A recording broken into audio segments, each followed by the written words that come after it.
Então vamos dar continuidade ao culto. Hoje, se Deus permitir, nós encerraremos a nossa série de sermões sobre os 5 pontos do calvinismo, tá? Então nós temos estudado no decorrer das últimas semanas que a salvação é uma obra, é um trabalho exclusivo de Deus.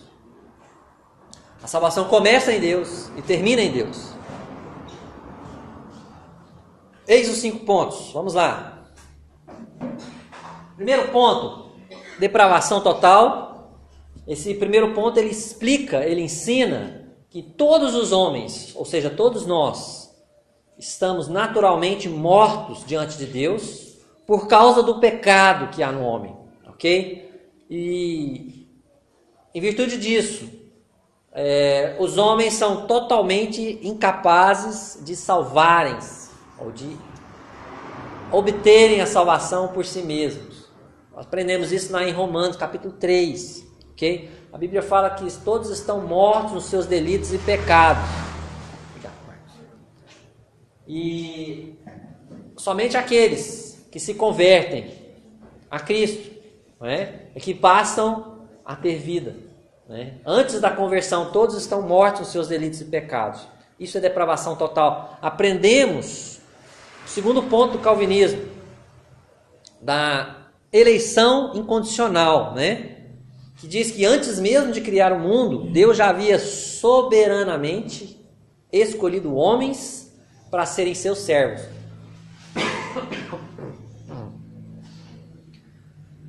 Independentemente de suas obras futuras. Nós aprendemos que Deus escolheu antes de criar o mundo. Quem são aqueles que seriam seus? Aprendemos isso lá em Efésios, capítulo 1.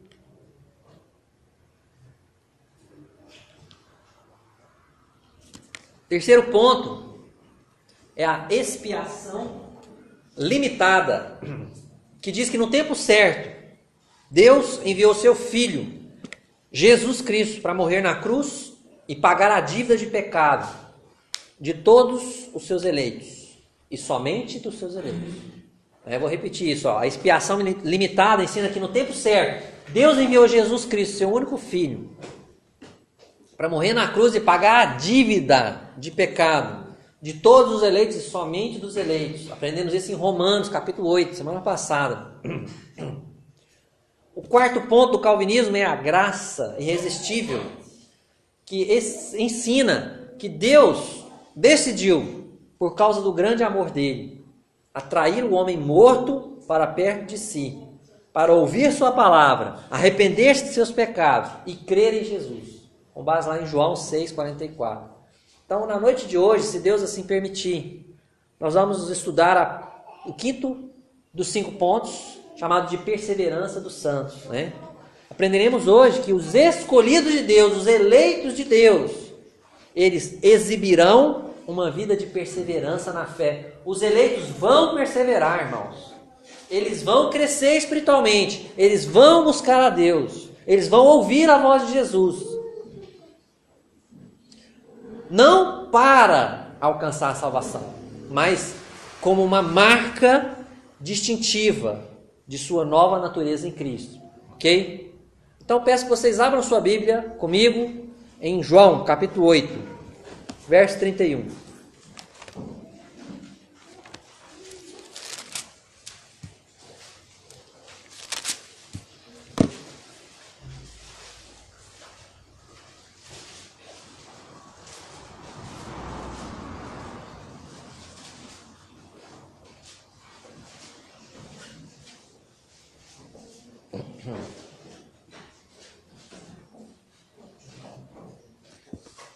João 8, 31.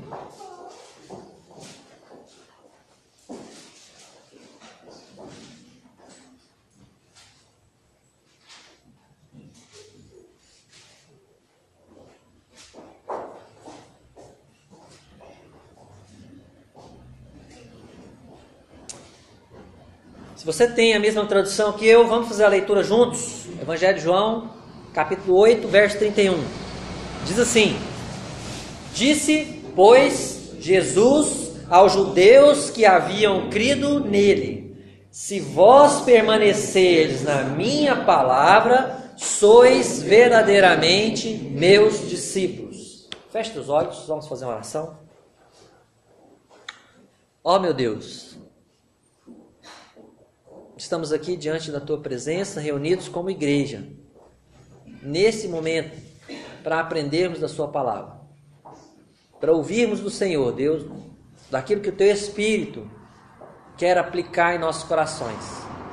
Deus, não é o pastor, não é o presbítero, não é o professor, mas é a tua palavra que está sendo lida e explicada, Deus. E pedimos que o teu Espírito possa convencer os corações daquilo que precisam, Pai, de suas necessidades, Pai, cada um de nossos corações, Pai, em nome de Jesus. Amém. Meus queridos irmãos, o texto que nós lemos, o texto que está aqui na tela, ele parece afirmar, pelo menos para algumas pessoas, parece afirmar que para ganharmos a salvação, nós devemos perseverar na fé. Algumas pessoas entendem assim: para sermos salvos, precisamos perseverar na fé. Mas seria isso mesmo? Seria este mesmo o sentido do texto? É isso mesmo que Deus quer dizer? É isso que Deus quer nos ensinar? A semelhança desse texto, tem um outro texto, eu vou pedir ao nosso irmão Carlos Vinícius para ler na sua Bíblia para mim, Mateus 24, para ler para nós, Mateus 24, 13. Você pode acompanhar comigo, deixa o Carlos ler, está na tela. Aquele, porém, que perseverar até o fim, esse será salvo.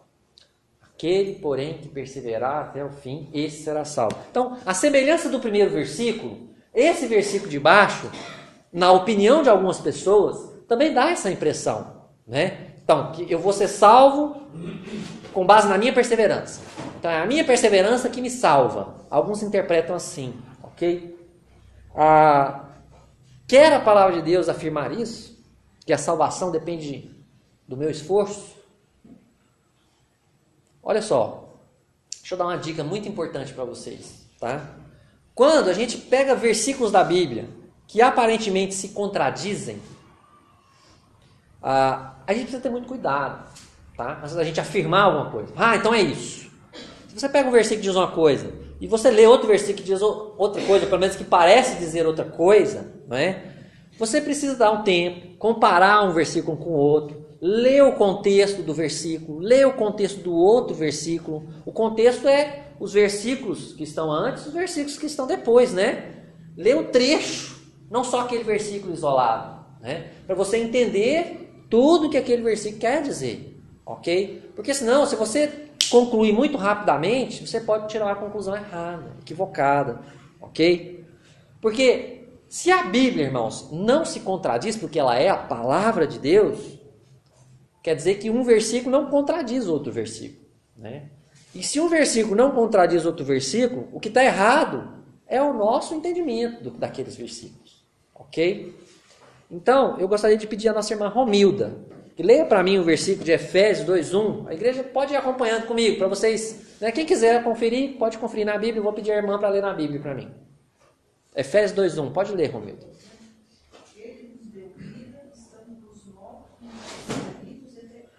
Olha só, o versículo diz, ele, está falando do Senhor Jesus, ele vos deu vida, estando vós mortos nos vossos delitos e pecados. Não sou eu quem me dei vida, né? Alguém me deu vida, a vida eterna, a vida com Deus, não é? Como que um morto pode dar vida a si mesmo, não é? Como que alguém que está condenado em seus pecados, espiritualmente morto, pode trazer vida para si mesmo, não é? Como que a salvação então pode depender de você, se você está morto em seus pecados? Ok? Não tem como isso acontecer, né? Então, com base nisso, nós podemos tirar a nossa primeira conclusão de hoje, tá? O homem, ele é incapaz de adquirir a salvação por sua própria força, tá? Não é isso que o texto diz, aquele texto de João 8,31, tá? Se o homem, morto nos seus pecados, não tem vida, quanto mais força, aliás, quanto menos força, né, ele vai ter. Se ele está morto, ele não tem capacidade de fazer nada, ele precisa de algo que vem de fora, para dar vida a ele. E é isso que exatamente Deus faz conosco, ok? Agora, algumas pessoas dizem que não é exatamente ganhar a salvação que a perseverança serve. A perseverança serve para algumas pessoas para você não perder a salvação, para você manter a salvação que você ganhou de Deus. Entendeu? Então, algumas pessoas dizem que você tem que perseverar para você não perder a salvação. Ok? E aqueles que deixam de perseverar, perdem a salvação que ganhou de Deus. Mas será que é isso mesmo que o texto quer dizer, irmãos? Né? Tem uma frase, como diz o Carlos, não está na Bíblia, né? Mas é uma frase boa. Olha só. Se fosse possível perder a salvação, nós com certeza perderíamos. Porque nós aprendemos da nossa pecaminosidade. Nós aprendemos que nós somos totalmente incapazes de agradar a Deus nas nossas forças. Que tudo que nós fazemos para Deus, fazemos porque Deus nos capacita a fazer. Porque Deus nos deu o Espírito Santo. Porque Deus nos deu a capacidade, dons e talentos para fazer para Deus. Estamos mortos antes de conhecer a Cristo. E depois que conhecemos a Cristo, nós ainda temos a natureza pecaminosa em nós, que luta contra o Espírito para fazer com que a gente não viva a vontade de Deus. E muitas vezes essa natureza pecaminosa nos vence. Precisamos reconhecer isso, não é? Então, se dependermos de nós com certeza perderíamos a salvação. Mas a questão é que a salvação não depende de nós, não é? A salvação está nas mãos do Deus Todo-Poderoso, não é? Então, para reforçar isso, eu quero que o nosso irmão Vinícius, lê para mim na sua Bíblia, Vinícius, o texto de Filipenses, capítulo 1, verso 6.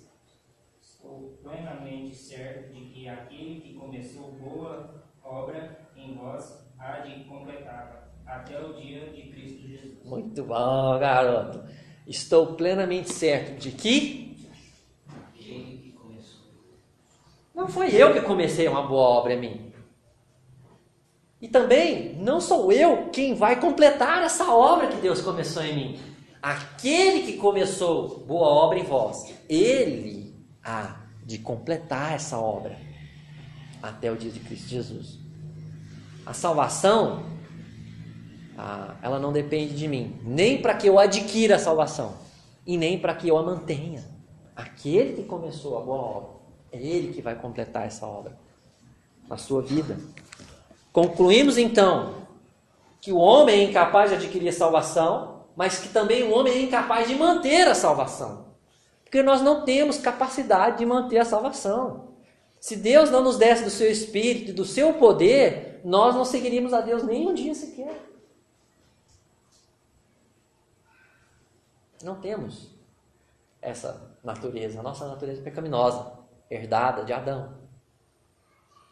A nossa natureza é ir para o caminho errado. Desde pequeno, desde um bebezinho até o mais velho. Inclusive o crente convertido ainda tem essa natureza, que luta contra o Espírito Santo, contra o seu Espírito, não é? Porque você tem o Espírito Santo de Deus em você, não é? Então, sim, o Espírito Santo quer te levar para uma direção e a sua natureza quer te levar para outra direção, não é? Essa é a segunda conclusão de hoje. Então, primeiro, o homem é incapaz de adquirir a salvação e o homem é incapaz de manter a salvação, não é? Agora, eu vou ler alguns versículos que reforçam essa ideia. Eu não. Heloísa, lê para mim, irmã, por gentileza. Jeremias 32, 40. Olha que verso lindo. E farei com eles aliança, segundo a forma deixarei de fazer o bem, e porei o meu temor no seu coração, para que nunca se apartem disso. Presta atenção nisso. Olha só o que Deus promete. É a promessa da nova aliança. Essa promessa é para o povo de Israel. Ela ainda não se cumpriu no povo de Israel, mas ela já se cumpriu na igreja, né? E Deus nos deu o privilégio de desfrutar disso, né? De estarmos desfrutando da nova aliança. E como que funciona a nova aliança? Não é igual a velha aliança da lei, não é? A nova aliança, né, diz aí, ó, e porei o meu temor no seu coração, para que nunca se apartem de mim. Porque se Deus não colocar o temor dele em nossos corações, nós vamos nos apartar de Deus. nós vamos nos afastar de Deus. Agora, porque Ele colocou o temor dele em nossos corações, nós perseveramos com Deus. Amém? Amém? Porque Ele colocou o temor dele em nossos corações, nós nunca vamos nos apartar de Deus. Os seus eleitos nunca vão se apartar dele. Não por méritos próprios, mas por causa do temor de Deus que Ele colocou no coração dos seus eleitos. Westermon, presbítero, lê para mim por gentileza, João 10, 28, na sua Bíblia. Eu lhes dou a vida eterna, jamais perecerão, ninguém me as arrebatará da minha mão. Que promessa maravilhosa, irmãos.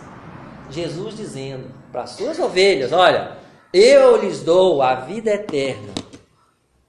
Ponto final. Não tem volta. Jamais perecerão. Não se perde a vida eterna com Deus. Ninguém as arrebatará da minha mão. As ovelhas de Jesus pertencem a Ele e pertencerão para todo sempre. Amém? Para isso? Amém. Glória a Deus. Pelas promessas maravilhosas de Deus. Porque Ele nos ama todo aquele que nele crê. Né? E vai conservar isso na sua mão. Mais um versículo. Everton Teixeira, João 6,37. Todo aquele que o Pai me dá, esse virá a mim, e o que vem a mim, de modo nenhum lançarei fora. Deus seja louvado mais uma vez.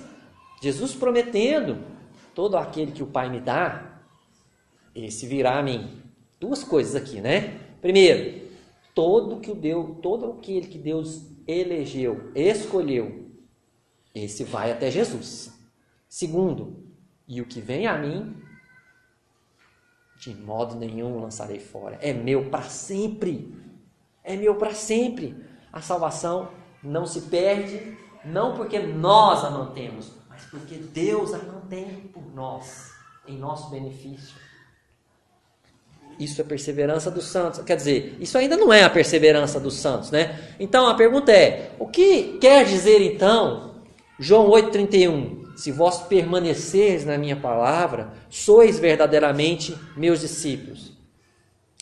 Para ajudar a entender esse texto, é preciso que a gente olhe outros textos, para jogar a luz nesse texto. Ok? Então gostaria de pedir ao nosso irmão Horácio, que leia para mim na sua Bíblia, 1 João 2,19. Eles saíram do nosso meio, entretanto não eram dos nossos, porque se tivessem sido dos nossos, teriam permanecido conosco.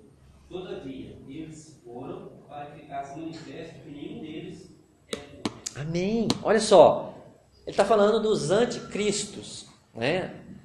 Dos homens, né?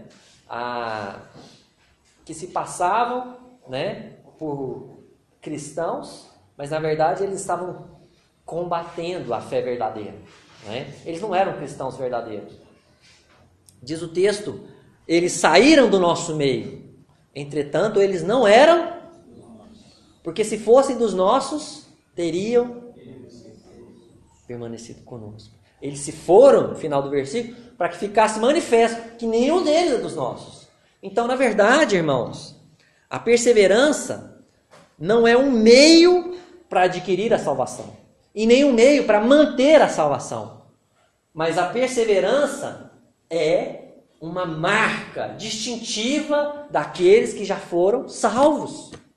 Porque os falsos cristãos, eles não perseveram. Esse versículo ensinou isso, né? Os cristãos verdadeiros, eles perseveram. É uma marca do cristão verdadeiro, é a perseverança. É o andar com Deus, é o viver a fé verdadeira. Os santos hão de perseverar. O verdadeiro discípulo persevera fielmente na vida cristã. Heloísa, irmã, lê para nós por gentileza, João 10, 27 agora. As minhas ovelhas ouvem a minha voz, e eu as conheço e elas me seguem. 3 domingos seguidos que eu estou lendo esse versículo com vocês. Olha, a Bíblia mostra categoricamente que primeiro Deus tem as suas ovelhas. Depois, essas ovelhas ouvem a voz de Jesus. Primeiro você é uma ovelha. Você é escolhido por Deus. Você é eleito de Deus. A graça te atrai até Deus. Você se converte. A expiação foi suficiente na sua vida, né? E aí, como consequência da sua salvação, você ouve a voz de Jesus e você segue a Jesus. A perseverança é uma marca do cristão. A marca distintiva do verdadeiro Filho de Deus, do eleito por Deus. Portanto, todo crente deve se sentir encorajado a viver uma vida abundante, uma vez que os crentes verdadeiros vivem vidas abundantes. Ouvem a voz de Jesus, seguem a Jesus, perseverem na fé. Então, quando a Bíblia fala sobre perseverança, você tem que se sentir encorajado, porque a Bíblia fala que a perseverança é a marca do cristão. E se você talvez não está perseverando, talvez você não é um cristão. Porque a Bíblia fala que o cristão persevera. E se você não está perseverando, talvez você não seja um cristão. Talvez você está perdendo tempo. Talvez você está enganado. Talvez você está aqui tem muitos anos, inclusive. Mas olha para a sua vida, meu irmão. Você persevera na fé? Você tem que se sentir encorajado a perseverar na fé, né? Você tem que se sentir encorajado, como diz lá em João 8,31, para permanecer na palavra de Deus. Porque quem persevera na palavra de Deus é porque é discípulo de Jesus. Porque o discípulo de Jesus persevera na palavra de Deus. É uma consequência. Gostaria de pedir então agora a igreja, todos nós, abramos nossas Bíblias em Hebreus, capítulo 3.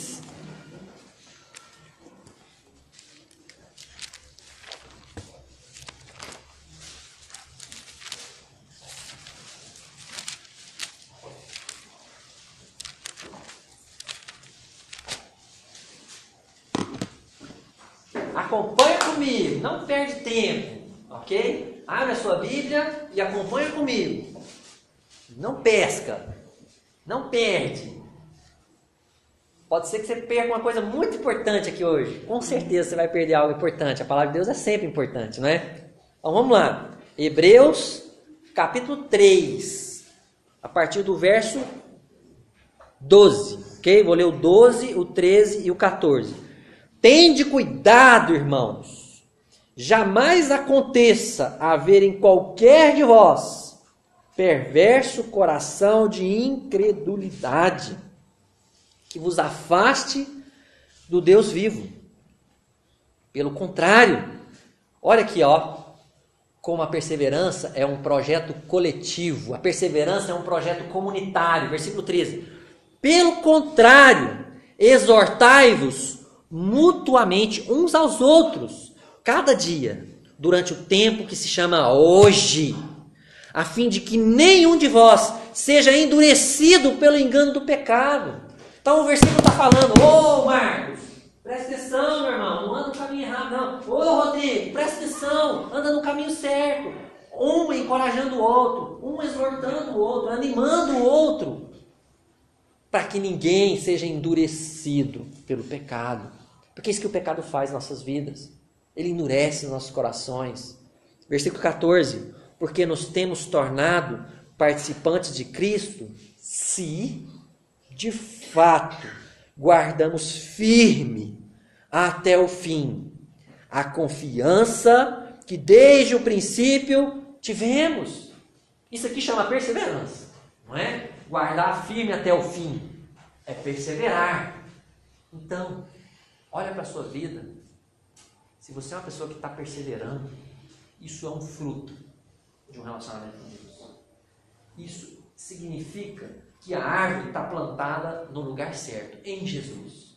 Agora, se você olha para a árvore da sua vida e não vê o fruto da perseverança, pode preocupar. Pode preocupar, porque tem algo errado com essa árvore. A árvore que está plantada no lugar certo, ela vai dar o fruto da perseverança. Porque diz aí, ó, porque nos temos tornado participantes de Cristo. Se, né, você vê esse fruto na sua vida, significa que você é um cristão. Você é um participante de Cristo. Se você não vê esse fruto na sua vida, opa, você está enganado. Cuidado com o susto pós-morte. Arrependa-se. Creia em Jesus, antes que seja tarde. Quero convidar o Gabriel para ler para nós, por gentileza, na sua Bíblia, Efésios 2:10.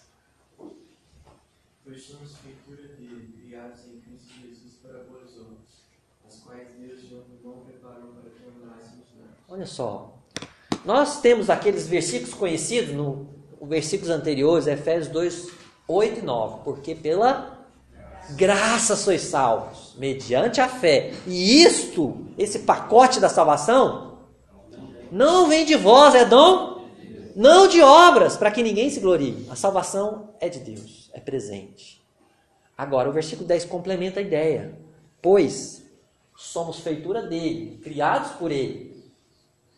Com qual finalidade? Para vivermos uma vida de boas obras, para darmos frutos, as quais Deus de antemão preparou para que andássemos nelas. Inclusive esse fruto Deus já preparou para nós, não é? Mas Deus, ele espera do cristão uma vida de perseverança, uma vida de frutos, uma vida de boas obras, de consequências que mostram para você mesmo e para outras pessoas que você pertence a Cristo, que nós pertencemos a Cristo. Vou pedir à irmã Meire que leia para nós, por gentileza, Hebreus 12, 14 na sua Bíblia. Segui a paz com todos e a santificação, sem a qual ninguém verá o Senhor. Esse versículo que vocês conhecem, né? Falando sobre santificação ano passado, né? Versículo chave. Segui a paz com todos e a santificação, sem a qual ninguém verá o Senhor. A santificação é uma marca do cristão verdadeiro. Se você não é cristão verdadeiro, você não tem santificação. Se você não tem santificação, provavelmente você não é um cristão verdadeiro. E você não vai ver o Senhor. Não vai encontrar-se com o Senhor. Não vai morar com o Senhor. Então, o quinto dos 5 pontos do calvinismo é a perseverança dos santos, né? Essa doutrina, ou este ponto, né, ele ensina que a perseverança, ela não pode adquirir e nem manter a salvação. Mas ela é a marca que identifica os verdadeiros eleitos de Deus. Irmãos, eu quero chegar ao fim desse estudo, dessa série de estudos, dizendo para vocês o seguinte: um homem escolhido por Deus, uma mulher, uma pessoa escolhida por Deus, ela há de perseverar na fé. É a marca dela. É a marca de ser filho de Deus. Essa pessoa amará o seu próximo. Essa pessoa confessará e abandonará pecados. Essa pessoa usará a sua vida para servir a Deus em sua igreja local. E eu quero pedir uns instantes para vocês refletirem. A sua vida mostra esses frutos, queridos. Você persevera na fé? Ou você é uma pessoa que abandona, que se desanima? Na primeira dificuldade, na primeira pedra no caminho, você começa a murmurar, você começa a até falar mal do nome de Deus, a mostrar ingratidão no seu coração, a mostrar rebeldia. Quando tudo está dando errado, você desiste, você continua firme, você continua buscando a Deus. Você ama o seu próximo? Ama mesmo? Você sabe perdoar as pessoas que te ofendem? Você sabe confessar e pedir perdão para as pessoas que você ofendeu? Você ama o próximo? Você se importa com aqueles que estão doentes? Você visita as pessoas? Você ora por elas? Você liga para elas? Olha, irmã, você melhorou? Não, você está bem? Você ama o seu próximo? É fácil amar o próximo aqui na hora que o irmão fala assim: vamos levantar. Hoje não teve, né? Porque eu posso falar, né? Vamos levantar, vamos abraçar. É fácil. Mas é difícil amar quando tem uma dificuldade no relacionamento, quando tem um problema no relacionamento. E é isso que Deus quer. Isso é perseverar. Perseverar é amar o próximo. Aquele próximo que é difícil de ser amado, sabe? Tem uns próximos, assim, que parece que chega até aqui, sim, e desce. Você confessa pecados e abandona? Ou você carrega os pecados com você aqui, ó, no bolso? Aquele pecadinho de estimação, ninguém vê, ninguém sabe, mas Deus vê. Mas Deus sabe. Você continua com ele. Passa ano, sai ano, entra ano, sai ano, você continua com aquele pecado. A sua vida é marcada por isso. Você é uma pessoa de perseverança, que vence pecados, que confessa e abandona, como diz lá Provérbios 28:13, né? Um homem que agrada a Deus, ele confessa e abandona e deixa os pecados. Ele não continua com eles. Você usa a sua vida para servir a Deus. A Bíblia fala que Deus deu dons e talentos para os seus filhos, para que eles usem esses dons na edificação da igreja. O que você tem feito? Você tem usado seus dons e talentos para edificar a igreja? Você está enterrando seus dons e talentos o mais fundo possível. O que você tem feito? Essa é a sua igreja local. E aqui que você tem que usar os seus dons e talentos. O que você tem feito? Avalie a sua vida com base nessas 4 perguntas. Esses 4 pontos. Você tem perseverado? Perseverar é amar o próximo. Perseverar é saber lidar com relacionamentos. É saber lidar com o pecado, é confessar e abandonar. É crescer na fé. É usar a sua vida para servir a Deus.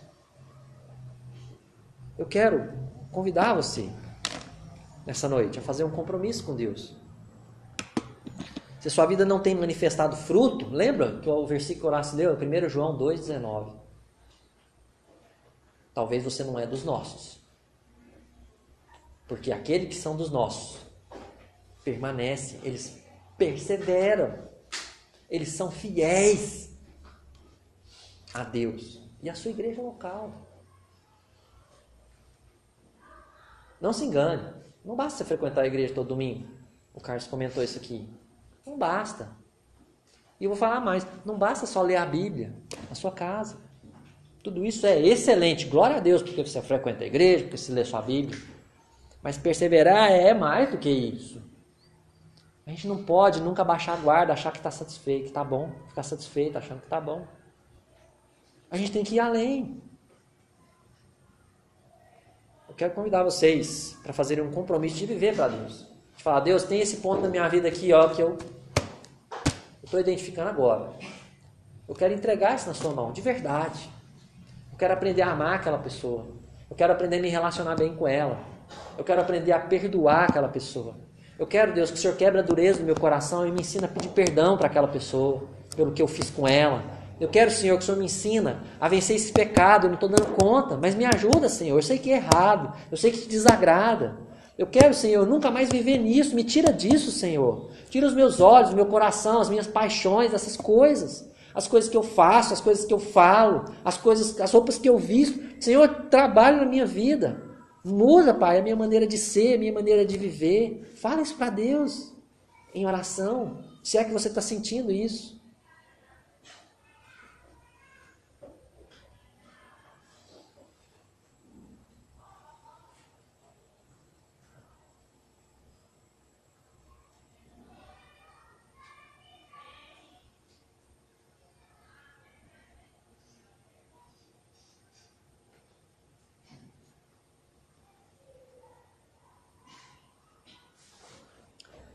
Senhor, eu levanto a minha voz ao Senhor, reconhecendo que eu sou uma pessoa falha, que eu sou uma pessoa fraca, Deus. Que sem o Senhor na minha vida eu não sou ninguém. Assim, Deus, são todos aqui presentes, Pai. Todos nós somos incapazes de te agradar com as nossas vidas, Pai.